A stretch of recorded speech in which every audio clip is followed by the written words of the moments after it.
नमस्कार, स्वागत है आपका सुनो कहानी में। आज की कहानी है सामान, जिसके लेखक हैं श्री प्रयाग शुक्ला जी, और आप इसे सुन रहे हैं मृत्युंजय मिश्रा की आवाज में। तो आइए सुनते हैं। उसका जी धक्क से होकर रह गया और अचानक उसने अपना हाथ पास रखे हुए सूटकेस पर रख दिया। जरूर वो टेबल क्लॉथ वहीं पर रह गया है। उसने सहमी दृष्टि से बगल में बैठे रवि की ओर देखा। वो सिर झुकाए हुए जैसे कुछ सोच रहा था। बात उसके होठों तक आकर रह गई और वो मुंह घुमाकर बाहर की ओर देखने लगी। दूर तक फैले हुए कटे पड़े खेत और कहीं कहीं पेड़, वो हर चीज के बारे में सोचने लगी। चलते समय उसने सारी चीजें सहेज कर रख ली थी।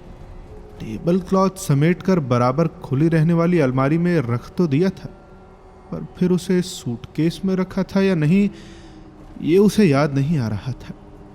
उसने एक बार फिर सोचा कि वो रवि से टेबल क्लॉथ के बारे में बता दे। फिर उसने सोचा कि वो व्यर्थ ही बहुत अधिक चिंतित हो उठेगा और फिर खींचकर बहुत सारे प्रश्न पूछ लेगा। शादी के बाद पिछले 2 वर्ष में वो ये बात अच्छी तरह जान गई थी कि रवि अक्सर छोटी छोटी बातों को लेकर बहुत चिंतित हो उठता है और फिर खींचकर उससे कितने ही प्रश्न पूछ बैठता है। पर वो उसके खींच का कारण धीरे धीरे समझने लगी थी। वो समझने लगी थी कि रवि किसी चीज के खो जाने पर एक नए खर्च और एक अव्यवस्था की बात सोचकर ही खींच उठता है। इसलिए अब उसके प्रश्नों से उसे बहुत दुख नहीं होता था। थोड़ी देर बाद एक जगह बस रुकी तो रवि ने उसकी ओर देखकर पूछा, पानी पियोगी? नहीं, उसने धीरे से कहा।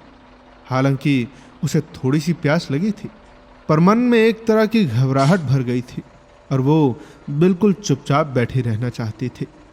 उसने बाहर की ओर नजर दौड़ाई।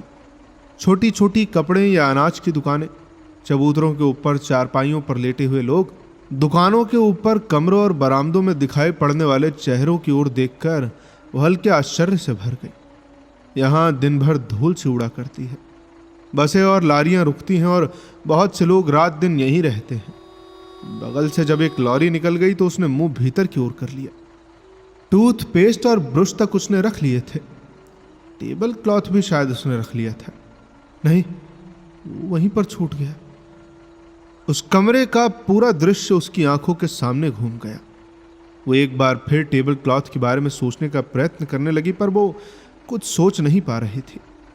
मन के किसी कोने में वो बात घर कर गई थी कि अगर ये मालूम हो गया कि टेबल क्लॉथ वहीं छूट गया है तो फिर उसकी घबराहट और खींच बढ़ जाएगी। इसलिए वो उसके बारे में एक संशय बनाए रखना चाहती थी। छोटी बहन के घर अब वो कब जाएगी? ठीक नहीं, और उसके यहाँ से कोई कब आएगा कहा नहीं जा सकता। टेबल क्लॉथ कितना सुंदर और कीमती था और उसने कितनी मेहनत से उस पर कढ़ाई की थी। जिस दिन उसने टेबल क्लॉथ के ऊपर उसे बिछाया था, पूरा कमरा बहुत सुंदर दिखने लगा था। और फिर रवि ने भी तो खुश होकर कहा था, ये काम तुमने इनाम देने लायक किया है। उसने एक गहरी सांस ली। घबराहट बढ़ती जा रही थी। उसे अब अपने दोनों कमरे याद आने लगे, जिनमें उसकी कई दिन की अनुपस्थिति के कारण धूल जम गई होगी। वो कल से ही सोच रही थी कि जाते ही कमरे साफ करेगी और फिर सब सामान ठीक से सजा देगी, पर अब उसे लग रहा था जैसे कमरे का साफ होना या न होना बहुत महत्व नहीं रखता। रवि अक्सर कहा करता है कि टेबल लैंप का नीला शेड और टेबल क्लॉथ, ये दोनों चीजें उससे बहुत काम करा लेती हैं। और उसने गौर किया था कि सचमुच वो टेबल क्लॉथ पर झुका हुआ कभी बहुत देर तक कॉपियां जांचा करता था और कभी लगातार कुछ लिखता रहता था। जाड़े की शामों को वो स्वयं कभी घर पे अकेली होती तो टेबल पर झुककर कोई पुस्तक पढ़ना या पलंग पर लेटकर कुछ सोचना उसे बहुत अच्छा लगता था। कभी कभी वो सलाइयां और ऊन लेकर बहुत देर तक कुछ बुनती रह जाती। सामान सहेज लो, रवि ने धीरे से कहा। उसकी इच्छा हुई कि कह दे, सामान है ही क्या, पर उसने पैरों के पास रखे हुए बैग और झोले को सामने की खाली सीट पर रख दिया और फिर सैंडल पहनने लगी। उठो। सामान उतारकर रवि ने रिक्शा किया। धूप बहुत तेज थी और सड़कें सूनी थी। जाते ही पहले स्नान करूंगा, रवि ने धीरे से कहा। उसने कुछ कहा नहीं। वो अभी भी टेबल क्लॉथ के बारे में सोच रही थी। जब तक वो सूटकेस खोलकर देख न लेगी तब तक रवि से उसके बारे में कुछ न कहेगी। घर पहुंचते पहुंचते उसे लगा जैसे वो बहुत थक गई है। रास्ते भर वो रिक्शे में चुपचाप बैठी रही थी और सोचती रही थी कि वो घर पहुंचकर बिस्तर पर लेट जाएगी और थकान उतारने की चेष्टा करेगी।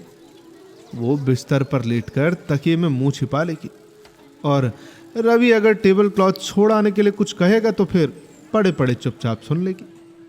घर पहुंचकर उसने दरवाजा खोला और पलंग पर बैठकर प्रतीक्षा करने लगी कि रवि स्नान करने चला जाए तो सूटकेस खोलकर देखे कि टेबल क्लॉथ है या नहीं। थोड़ी देर बैठकर रवि बैग में सोप केस ढूंढने लगा। क्या ढूंढ रहे हो? सोप केस तुमने कहां रखा है? इसी में तो था। इसमें तो नहीं है। उसके मन में खीज भर गई। कहीं से चलना हुआ तो इतनी जल्दी मचाएंगे जैसे कोई आफत आ पड़ी हो। ऐसे में चीजें छूटेंगी नहीं क्या? देखो कहीं सूटकेस में तो नहीं है। सोप केस सूटकेस में? पर उसने चाबियों का गुच्छा लेकर सूटकेस खोला। इसी बहाने वो देख लेगी कि टेबल क्लॉथ है या नहीं। वो घबराई सी कपड़े निकाल निकाल कर बाहर रखने लगी। टेबल क्लॉथ वहीं छूट गया था। सोपकेस भी नहीं था। इसमें तो नहीं है। अच्छा रुको, अलमारी में साबुन रखा है, कहकर उसने अलमारी खोली और साबुन की टिकिया निकालकर रवि की ओर बढ़ा दी। वो तौलिया और साबुन की टिकिया लेकर बाथरूम की ओर चला गया। किवाड़ उड़काकर वो पलंग पर लेट गई और खुद को समझाने का प्रयत्न करने लगी। बस रवि थोड़ा बहुत नाराज हो लेगा और वे लोग जाकर कोई कपड़ा खरीद लाएंगे और वो उस पर फिर कढ़ाई कर लेगी। पर न जाने क्यों घबराहट कम नहीं हो रही थी।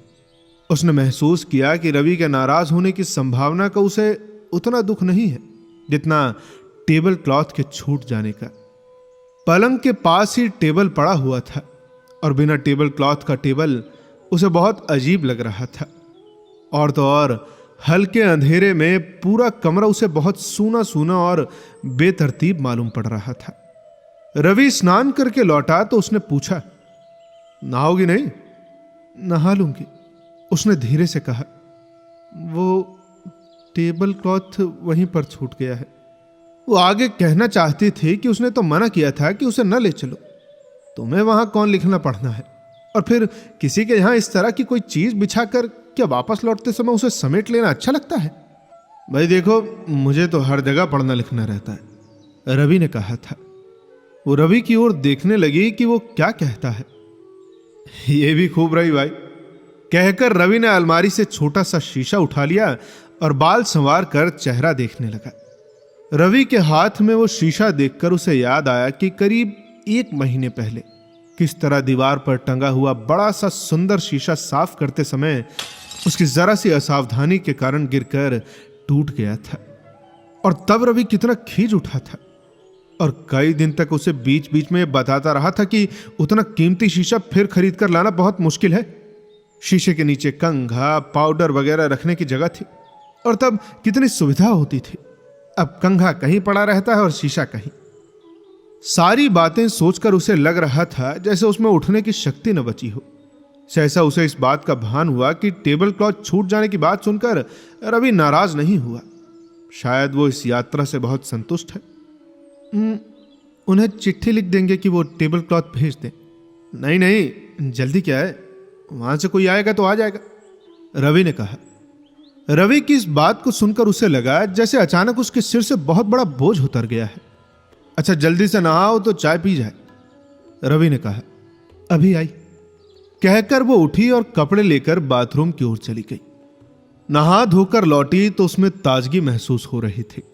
अब वो टेबल क्लॉथ के बारे में लगातार नहीं सोच रही थी, पर जब उसने साबुन की टिकिया टेबल के ऊपर रखी तो अचानक उसे फिर टेबल क्लॉथ और सोपकेस के छूट जाने की बात याद आ गई और वो फिर कुछ अनमनी सी हो गई। इतनी गर्मी में उसे चाय पीना अच्छा नहीं लगता था, पर आज उसकी भी चाय पीने की इच्छा हो रही थी। उसने जल्दी से चाय बनाई और 1 कप रवि को देकर 1 कप में चाय डालकर स्वयं भी पीने लगी।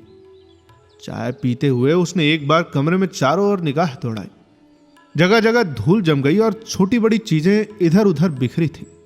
सहसा उसने सूटकेस की ओर देखा और चौंक पड़ी। एक कोने में चमड़ा किसी चीज से कटकर उधड़ आया था। इस पर कितने दिन से कवर लगना है? इस तरह तो ये बिल्कुल खराब हो जाएगा। रास्ते भर उसे लग रहा था जैसे वो कुछ भी देख सुन नहीं रही, पर इस वक्त उसे यात्रा की एक एक बात याद आ रही थी और वो उन जगहों के बारे में सोचने लगी जो कि उसे रास्ते में मिली थी, धूल भरी और बेतरतीब। और उसके मन में छोटी बहन और उसके आसपास के घरों की याद ताजी हो उठी। वो उसकी बेतरतीबी और अभाव का बहुत स्पष्ट रूप से अनुभव करने लगी और एकाएक अनजाने ही उसके मन में अजीब अजीब भावनाएं घुमड़ने लगी। वो अपनी कल्पना में उन घरों और कमरों को सामान से भरा और सजा हुआ देखने लगी। और चाय है क्या? रवि ने पूछा तो वो जैसे चौंक उठी और हाँ कहकर उसने रवि के हाथ से कप ले लिया। किसी दिन चलकर टेबल क्लॉथ का कपड़ा खरीद लाएंगे, बिना उसके टेबल अच्छा नहीं लगता। किसी दिन क्यों, आज ही चलते। वो आ जाएगा तो दो हो जाएंगे और फिर बारी बारी से धुलवा लिया करेंगे।